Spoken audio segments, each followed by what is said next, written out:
ഈ സ്വർണ്ണക്കള്ള പോലെ ഏതെങ്കിലും ഒരു എന്താ പറയുക, ഒരു പ്രത്യേക കേന്ദ്രങ്ങളിൽ ഒതുങ്ങി നിൽക്കുന്ന ഒരു വാർത്തയല്ല. ജനങ്ങളെ ഒന്നിച്ച് നമ്മുടെ നാട്ടിലെ എല്ലാവരെയും ബാധിക്കുന്ന ഒരു വിഷയവുമായി ബന്ധപ്പെട്ടാണ്. രാജ്യവ്യാപക തീവ്ര വോട്ടർ പട്ടിക പരിഷ്കരണം ഉടൻ ആരംഭിക്കും എന്നുള്ളതാണ് ഏറ്റവും പുതിയ വാർത്ത. അത് നവംബറിൽ തന്നെ തുടങ്ങുമെന്നുള്ള സൂചനകളാണ് പുറത്തുവരുന്നത്. 2026 തെരഞ്ഞെടുപ്പ് നടക്കുന്ന സംസ്ഥാനങ്ങളിലാകും ആദ്യം SIR നടപ്പിലാക്കുക. അതിലൊന്ന് കേരളമാണ്. തീർച്ചയായിട്ടും. അതേസമയം SIR നീട്ടിവെക്കണമെന്ന് കേരളം എങ്ങനെ ആവശ്യപ്പെട്ടിരുന്നു, പക്ഷെ ആ ആവശ്യം തള്ളി എന്നുള്ള റിപ്പോർട്ടുകൾ കൂടി വരുന്നുണ്ട്. എന്താണ് സംഭവിച്ചതെന്ന് നോക്കാം. അരവിന്ദ് ഉണ്ട് ഡൽഹിയിൽ നിന്ന്. അരവിന്ദ്, അങ്ങനെ SIR നടപ്പാക്കുകയാണ്, അതിൽ നിന്ന് പിന്നോട്ടില്ല എന്നുള്ള സൂചനകൾ ലഭിച്ചു കഴിഞ്ഞു. 2026 തെരഞ്ഞെടുപ്പ് നടക്കുന്ന സംസ്ഥാനം എന്ന് പറയുമ്പോൾ സ്വാഭാവികമായിട്ടും അത് കേരളത്തിനും ബാധകമാണ്. അതുകൊണ്ട് തന്നെ മാറ്റിവെക്കണം എന്നുള്ള കേരളത്തിന്റെ അപേക്ഷ പരിഗണിക്കപ്പെടാൻ ഇടയില്ല, അല്ലെങ്കിൽ പരിഗണിച്ചില്ല എന്ന് തന്നെ നമുക്ക് മനസ്സിലാക്കേണ്ടി വരും. എന്തൊക്കെ സംഭവിക്കുന്നു, ഇനി എന്തൊക്കെ നടപടികളുമായി മുന്നോട്ട് പോകും?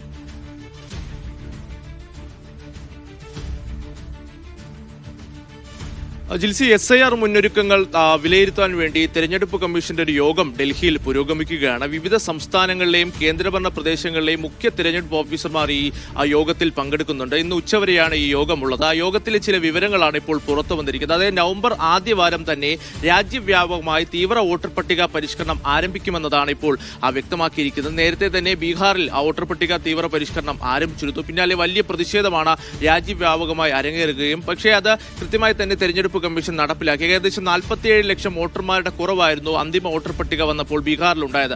പിന്നാലെ ഇത്തരത്തിൽ വലിയ ആശങ്കയാണ് വിവിധ സംസ്ഥാനങ്ങൾ ഉന്നയിച്ചത്. എന്തായാലും ഇതുമായി ബന്ധപ്പെട്ട് SIRുമായി ബന്ധപ്പെട്ട് മുന്നോട്ട് പോകുവാൻ തന്നെയാണ് ഇപ്പോൾ തെരഞ്ഞെടുപ്പ് കമ്മീഷൻ തീരുമാനിച്ചിരിക്കുന്നത്. ഘട്ടം ഘട്ടമായിട്ടായിരിക്കും ഈ നടപടികൾ പുരോഗമിക്കുക. ആദ്യഘട്ടത്തിൽ 2026 തിരഞ്ഞെടുപ്പ് വരാൻ പോകുന്ന സംസ്ഥാനങ്ങളിൽ SIR നടപ്പിലാക്കാനാണ് തെരഞ്ഞെടുപ്പ് കമ്മീഷൻ തീരുമാനിച്ചിരിക്കുന്നത്. മറ്റ് സംസ്ഥാനങ്ങൾ, കാരണം വിവിധ ജമ്മു കാശ്മീർ, അതുപോലെ തന്നെ ഹിമാചൽ പ്രദേശ് അടക്കമുള്ള സംസ്ഥാനങ്ങളിൽ വരും മാസങ്ങളിൽ ശൈത്യകാലമാണ്. അപ്പോൾ അവിടെ ഇത്തരത്തിൽ SIR നടപ്പാക്കുന്നത് പ്രായോഗികമല്ല എന്നൊരു വിലയിരുത്തലിലാണ് തെരഞ്ഞെടുപ്പ് കമ്മീഷൻ മുന്നോട്ട് പോകുന്നത്. അതുപോലെ തന്നെ നിരവധി സംസ്ഥാനങ്ങൾ, ബംഗാൾ, കേരളം അടക്കമുള്ള സംസ്ഥാനങ്ങൾ ഈ തീവ്ര വോട്ടർ പട്ടിക പരിഷ്കരണത്തിൽ ആശങ്ക പ്രകടിപ്പിച്ചിരുന്നു. കേരളത്തിൽ SIR നീട്ടിവെക്കണമെന്നൊരു ആവശ്യം വിവിധ രാഷ്ട്രീയ പാർട്ടികൾ ഉന്നയിക്കുകയും മുഖ്യ തെരഞ്ഞെടുപ്പ് ഓഫീസർ ഇതുമായി ബന്ധപ്പെട്ട കത്ത് നേരത്തെ തന്നെ കേന്ദ്ര തെരഞ്ഞെടുപ്പ് കമ്മീഷണർക്ക് അടക്കം അയച്ചിരുന്നു. പക്ഷേ ഈ ആവശ്യം പരിഗണിച്ചേക്കില്ല എന്നതാണ് ഇപ്പോൾ ലഭിക്കുന്ന വിവരം. അതേസമയം തദ്ദേശ തെരഞ്ഞെടുപ്പ് അടക്കം വരാൻ പോകുന്ന സാഹചര്യത്തിൽ കേരളത്തിൽ എന്തെങ്കിലും തരത്തിലുള്ള ഇളവുകൾ ഉണ്ടാകുമോ എന്നതും നോക്കിക്കാണേണ്ടതാണ്. വരും ദിവസങ്ങളിൽ, ഇന്ന് ഉച്ചവരെയാണ് തെരഞ്ഞെടുപ്പ് കമ്മീഷന്റെ ഈ യോഗം ഉള്ളത്. അതിനുശേഷം ഒരുപക്ഷെ ഇന്നോ നാളെയോ എന്നായിരിക്കും കൃത്യമായി വോട്ടർ പട്ടിക തീവ്ര പരിഷ്കരണം ആരംഭിക്കുക എന്നതിൽ ഒരു പ്രസ്താവന തെരഞ്ഞെടുപ്പ് കമ്മീഷന്റെ ഭാഗത്തു നിന്നുണ്ടാകും. ഔദ്യോഗികമായ തീയതികൾ തെരഞ്ഞെടുപ്പ് കമ്മീഷൻ പ്രഖ്യാപിക്കും. എന്തായാലും വലിയ പ്രതിഷേധം വിവിധ സംസ്ഥാനങ്ങളിൽ ഈ തീവ്ര വോട്ടർ പട്ടിക പരിഷ്കരണവുമായി ബന്ധപ്പെട്ട് ഉണ്ടായിരുന്നു. ആദ്യഘട്ടത്തിൽ നമുക്കറിയാം 4 സംസ്ഥാനങ്ങളിലും അതുപോലെ തന്നെ ഒരു കേന്ദ്രഭരണ പ്രദേശങ്ങളിലുമാണ് തെരഞ്ഞെടുപ്പ് വരാൻ പോകുന്നത്. അതായത് അസം, കേരളം, തമിഴ്നാട്, ബംഗാൾ എന്നീ 4 സംസ്ഥാനങ്ങളുണ്ട്. അതുപോലെ തന്നെ പുതുച്ചേരിയിലും തെരഞ്ഞെടുപ്പ് 2026 വരാൻ പോവുകയാണ്.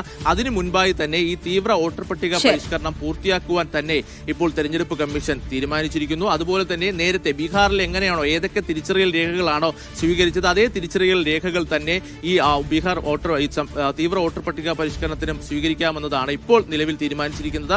ഔദ്യോഗികമായ തീയതി പ്രഖ്യാപനങ്ങൾ ഒരുപക്ഷെ ഇന്നോ നാളെയോ ഉണ്ടായേക്കുമെന്നതാണ് മനസ്സിലാകുന്നത്.